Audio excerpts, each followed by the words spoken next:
మాజీ MLA Balka Suman Adilabad jail నుంచి bail పై విడుదలయ్యారు. మంచిర్యాల జిల్లా కేతనపల్లి మున్సిపల్ ఎన్నిక సందర్భంగా మాజీ ఎమ్మెల్యే బల్కా సుమన్ సహా బీఆర్ఎస్ నాయకులపై పెట్టిన అక్రమ కేసులో జిల్లా సెషన్స్ కోర్టు సోమవారం బెయిల్ మంజూరు చేయడంతో ఆయన బయటకు వచ్చారు. బీఆర్ఎస్ మాజీ ఎమ్మెల్యే బల్కా సుమన్ ఆదిలాబాద్ జైలు నుంచి బెయిల్ పై విడుదలయ్యారు. మంచిర్యాల జిల్లా కేతనపల్లి మున్సిపల్ ఎన్నిక సందర్భంగా మాజీ ఎమ్మెల్యే బల్కా సుమన్ సహా బీఆర్ఎస్ నాయకులపై పెట్టిన అక్రమ కేసులో జిల్లా సెషన్స్ కోర్టు సోమవారం బెయిల్ మంజూరు చేయడంతో ఆయన బయటకు వచ్చారు. బల్కా సుమన్ తో పాటు రాజారెడ్డి, అనిల్, లక్ష్మకాంత్ బెయిల్ పై విడుదలయ్యారు. ఈ సందర్భంగా బల్కా సుమన్ మీడియాతో మాట్లాడుతూ మున్సిపల్ చైర్పర్సన్, వైస్ చైర్పర్సన్ ఎన్నిక సందర్భంగా కేతనపల్లి మున్సిపల్ ఆఫీస్ కు వెళ్తుండగా పోలీసులు అడ్డుకున్నారంటూ తెలిపారు.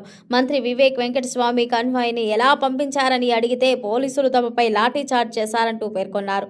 వాళ్ళు దాడి చేస్తే మాపైన రివర్స్ లో కేసు పెట్టారంటూ మండిపడ్డారు. ఈ ఘటనలో 22 మందిపై అక్రమ కేసులు పెట్టారని చెప్పారు. కేతనపల్లి మున్సిపాలిటీ పరిధిలో 7 స్థానాల్లో మాత్రమే గెలిచిన కాంగ్రెస్ పార్టీకి మున్సిపల్ పీఠం ఎలా వస్తుందంటూ మండిపడ్డారు. ప్రజా తీర్పును మంత్రి వివేక్ గౌరవించడం లేదంటూ విమర్శించారు.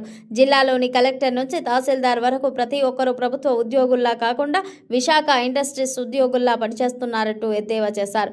కేతనపల్లి మున్సిపాలిటీలో వికృత క్రీడ ప్రారంభించారని బల్కా సుమన్ తెలిపారు.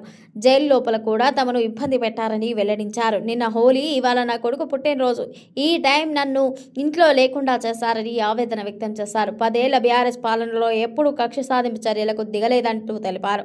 అందరినీ కలుపుకోయాం తప్ప కక్ష సాధింపు చేయలేదని స్పష్టం చేశారు. నన్ను జైల్లో పెట్టారు కదా, ఇప్పుడు కడుపు మంట తగ్గిందని అనుకుంటున్నా అని అన్నారు. కేతనపల్లి మున్సిపల్ చైర్మన్ ఎన్నికను ఎప్పటికైనా సవ్యంగా నిర్వహించాలని డిమాండ్ చేశారు.